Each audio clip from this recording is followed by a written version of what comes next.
Hi, I'm Rob Carson, host of the Blue Team Warrior podcast, and today I have Mr. Ian. Ian, welcome to the Hey, podcast.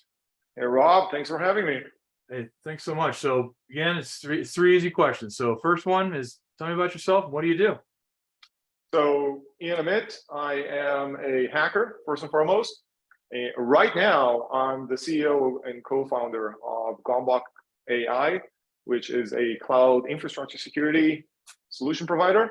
And we just got our seed funding and we're starting to make waves and actually solve problems in cloud security.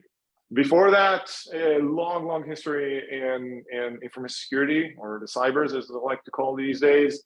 A long-time pen tester, red teamer, hacker. As I mentioned before, I love tinkering with stuff, breaking things or making things work in ways that they might have not been supposed to.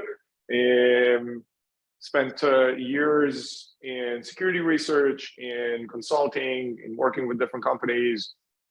Later on, I worked with at Amazon, both on the AppSec side of things as well as on the AWS side of things. And then I've spent 4 years as the chief security officer at Simpress, which is a public company that owns 14 different businesses around the world.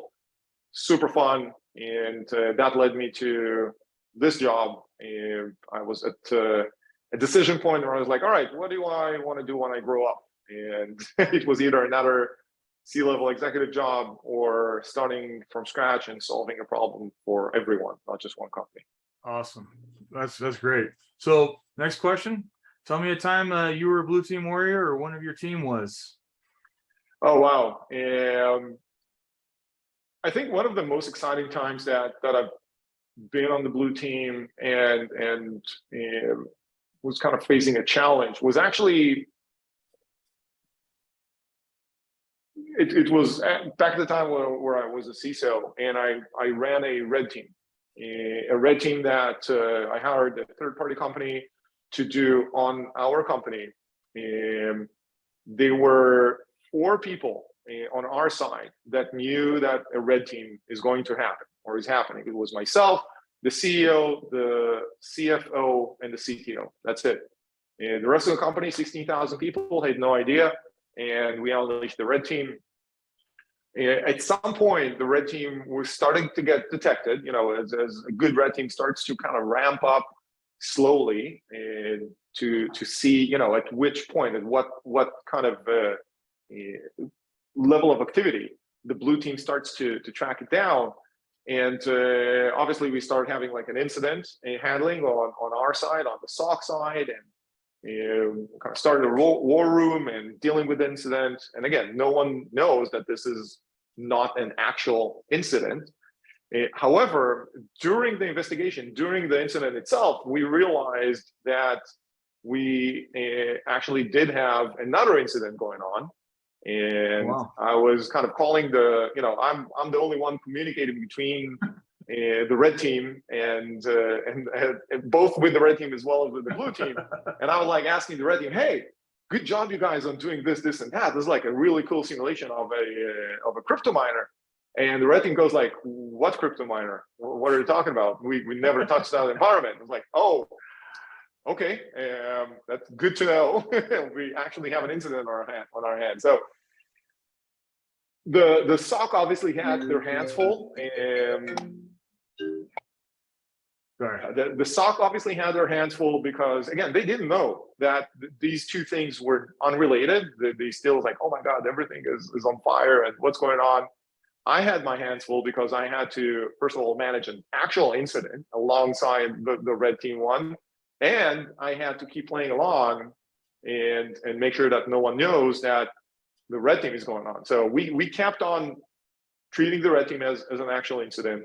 We kept treating the actual incident as an actual incident. Wow.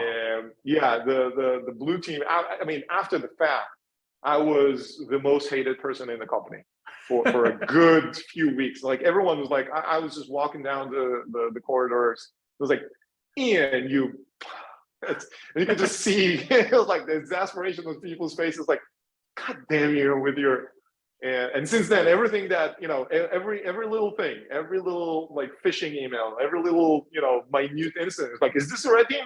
Is this a red team? So it kind of achieved the purpose, because everyone was on alert. Everyone was very cognizant about little things, big things. It was very open in communicating and making sure that everything is dealt with. But yeah, it was during that time. For me personally, it was really hard, because again, I have the responsibility at the end of the day, actually treating that real incident and making sure that I'm kind of managing my resources, and at the same time dealing with the red team. So to me, that was one of the most fun or kind of complex blue team experiences that I've had. Yeah. Well, you never let a good crisis go to waste. No, absolutely not. Well, it's interesting. Like, and it comes down to like people and process and people being forced to work through those issues. And that's great. Yep. Cool. Yeah. Well, we got a few minutes left. Anything else you want to add, or do you want to just give a shout out to anybody you want to thank, or the blue team people you like? Yeah, blue team people that I like. Yeah, I grew up. Most of my career has been red team. It's been on the offensive side, on the consulting side. And first and foremost, shout out to all my CISO colleagues. I mean, this is the best and the worst job you can ever get. I personally loved it. I love the challenges. I love learning from other people. Dealing with things that are not classic IT security related, dealing with risk management, learning how to present to the board. It's a phenomenal job. It's super taxing and tolling, and I've had probably the most fun in my career doing that role. So big shout out to that community, to my friends at SVCI, who are my fellow investors in small companies, and I think the biggest shout out from my end is obviously my close network of friends, yourself included, that I keep learning from every day. Every interaction that we have, whether it's over beers, whether it's discussing work stuff, I always pick something new. I always like, oh, that's interesting. I didn't know about that. I should dig into this and that. Being able to, first of all, carry the mindset of kind of a perpetual student and learning all the time, and keeping a good environment of people around you who can actually challenge you and teach you new things, is something that is unbelievable. I recommend it to everyone. And last but not least, I mean, the community. I've been involved with community, like trying to give back as much as I got from the community in terms of learning and networking and meeting people. B-Sides has literally changed my life, and I've watched it change other people's lives. And I love doing that. I love, staying involved. I feel lucky almost to be able to be associated with that and keep giving back. Absolutely. No, shout out to B-Sides for sure. Well, cool. Thank you all for your time today, and I'll catch you on the next podcast.